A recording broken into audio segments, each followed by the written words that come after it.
À partir de quel moment quelqu'un peut être appelé un yogi? J'entends beaucoup autour de moi, ah, lui, c'est un vrai yogi, et au contraire, ah, c'est pas du tout yogique, c'est pas du tout une attitude yogique. Mais qu'est-ce qui détermine qu'on peut appeler une personne yogi ou pas? Je vais revenir à notre ami Patanjali. Il donne l'une des réponses possibles à cette question, un peu indirectement, en nous encourageant dans le 12e sutra du premier chapitre de Samadhipada, donc premier chapitre, première partie de Patanjali Yoga Sutra, 12e sutra, Abhyasa Vairagyabhyam Tannirodha. C'est vraiment, je dirais, pour moi en tout cas, la définition de l'attitude yogique. Donc, qu'est-ce que ça contient? Ça contient 3 parties, Abhyasa, Vairagya et Nirodha. Commençons par la fin. Nirodha, ça veut dire Yoga Chitta Vritti Nirodha, la cessation, l'arrêt, la paix en quelque sorte, l'arrêt de trouble, la paix. Et qu'est-ce qui nous amène à ça? L'association, vraiment l'association, c'est le mot-clé, l'association de Abhyasa et Vairagya, qui sont Abhyasa, exercice, pratique régulière, pas un cours de yoga par semaine, vraiment pratique, même pas une pratique par jour, c'est vraiment la pratique constante, pratique, pratique, pratique. Abhyasa et Vairagya, c'est l'opposé de Raga. Raga, quand on a parlé du Swadhisthana Chakra, on a parlé du désir, donc c'est vraiment ça. Raga, c'est le désir, et plus que ça, c'est l'attachement au désir, c'est la convoitise en quelque sorte. Et donc Vairagya, c'est le non-attachement. Aussi, ici, il s'agit de non-attachement des fruits que notre Abhyasa va apporter ou pas.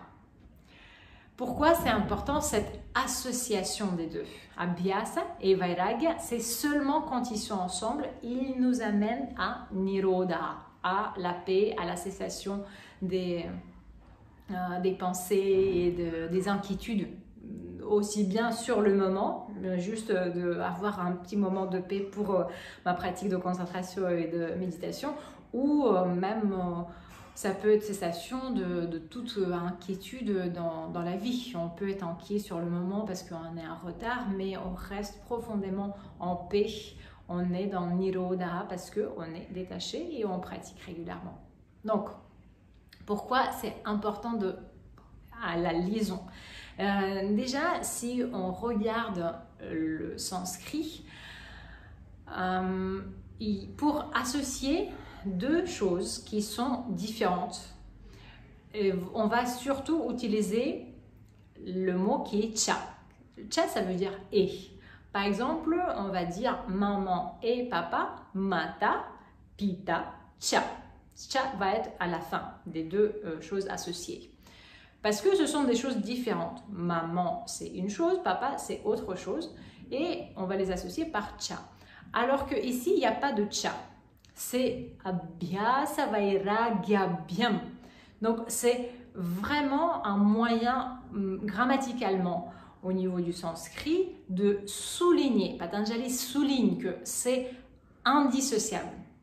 Parce que, imaginez que nous avons que la première partie. Nous avons que la pratique et nous n'avons pas de détachement. Donc, nous avons un attachement. On va être dans une frustration si on est dans l'attachement, dans l'attente du résultat, ce qui est beaucoup le cas, surtout avec la pratique posturale, aussi avec la méditation. Ah non, ça me donne pas de paix, au bout d'une semaine, je ne vais plus continuer de méditer.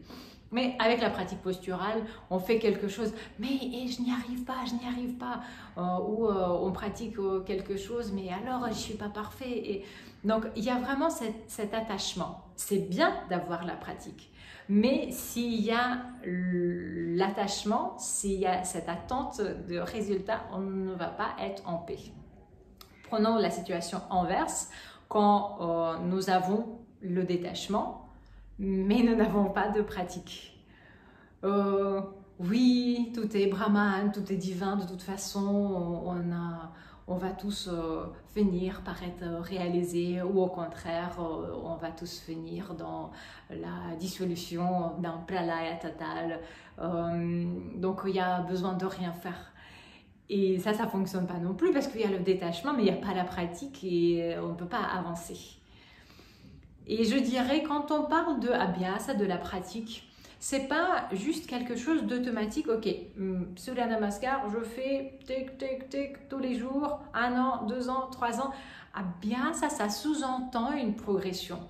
Bien sûr, on parle de détachement, donc on ne va pas viser la progression, on ne va pas se mettre des deadlines. Il faut que je maîtrise cette posture dans 1 mois. Mais ça sous-entend, si on pratique vraiment, je ne parle pas seulement des postures, si on pratique les yama et niyama de Patanjali, si on pratique la patience que les postures nous apprennent, l'acceptation, la gratitude, si on pratique le contentement, voilà, toutes les choses beaucoup plus conceptuelles, mais qui portent des vrais fruits dans notre quotidien, dans notre état mental et dans notre perception des choses. Si on pratique tout ça, il y aura naturellement une progression. C'est pas juste la pratique ritualistique qui est sous-entendu par ce terme abhyasa.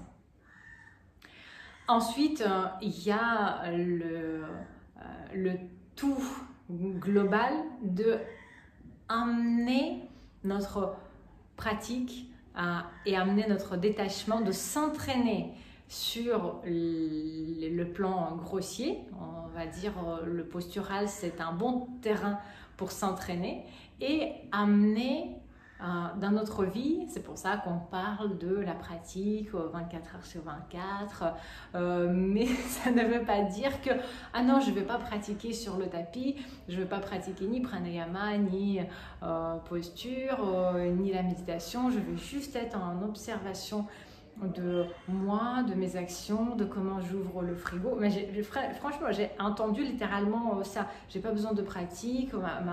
Ma pratique, c'est d'ouvrir le frigo. Oui, mais c'est plutôt dans l'autre sens. On le pratique dans les exercices spécifiques qui sont en plus faits pour nous libérer des blocages énergétiques. Et on le transpose sur les gestes du quotidien. Mais c'est très difficile, sauf si on est vraiment très avancé, qui n'est pas le cas de la plupart d'entre nous, de pratiquer juste ce qu'on appelle awareness, la conscience, la présence telle qu'elle.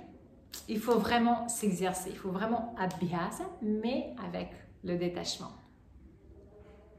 Voilà, c'était une petite visite de notre ami Patanjali et c'est à partir de ce moment que je pense, moi et puis aussi dans tous les satsangs, ce que j'entends dans les enseignements traditionnels, c'est à partir de ce moment, à partir de cette attitude que quelqu'un peut être appelé yogi. C'est pas le fait qu'on maîtrise la posture sur la tête ou qu'on ne la maîtrise pas qui va déterminer qu'on est yogi ou pas. Abhyasa vairagyabhyam tannirodha. Merci beaucoup. C'était Maitri Yoga Ayurveda. C'est un plaisir à chaque fois de partager des choses avec vous. Namaste.